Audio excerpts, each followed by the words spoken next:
ഇത് കണ്ട, ഇത് ഒടിച്ചുകുത്തി നാരങ്ങയാണ്. എനിക്ക് ഞങ്ങളുടെ ഒരു ബന്ധുവിൻ്റെ വീട്ടിൽ നിന്ന് കിട്ടിയതാണ്. അപ്പം ഇത് ഭയങ്കര പൊട്ട് നാരങ്ങയായിരുന്നു. അപ്പം ഞാൻ എന്ത് ചെയ്തു, നമ്മുടെ ഈ അരി കണ്ടോ, ഇതിപ്പോൾ ഒരു 4 ദിവസം ആയതേ ഉള്ളൂ.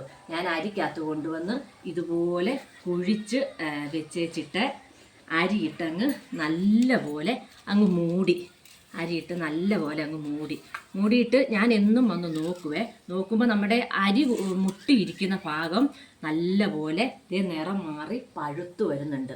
അപ്പോൾ അവിടെ പഴുക്കാത്ത ഭാഗം, നിറം മാറാത്ത ഭാഗം വീണ്ടും ഞാൻ ഇതുപോലെ വീണ്ടും അരിയിലോട്ട് ഇങ്ങനെ ചേർത്ത് വെക്കും. അപ്പോൾ പെട്ടെന്ന് വേണ്ട ഇതുകൊണ്ട്, ഇത് വെറും പൊട്ടായിരുന്നു, വെറും കുഞ്ഞു പൊട്ട്. ഇതുകൊണ്ട് പെട്ടെന്ന് അതിൻ്റെ നിറം മാറി.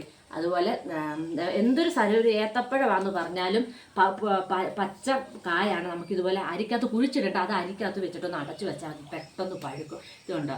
അപ്പോൾ നമ്മുടെ അടുത്തൊരു വീഡിയോ ആണ്, ഇത് ഇച്ചിരി കൂടി പഴുക്കാനുണ്ട്. അപ്പോൾ അച്ചാറിട്ട് കാണിക്കാവേ.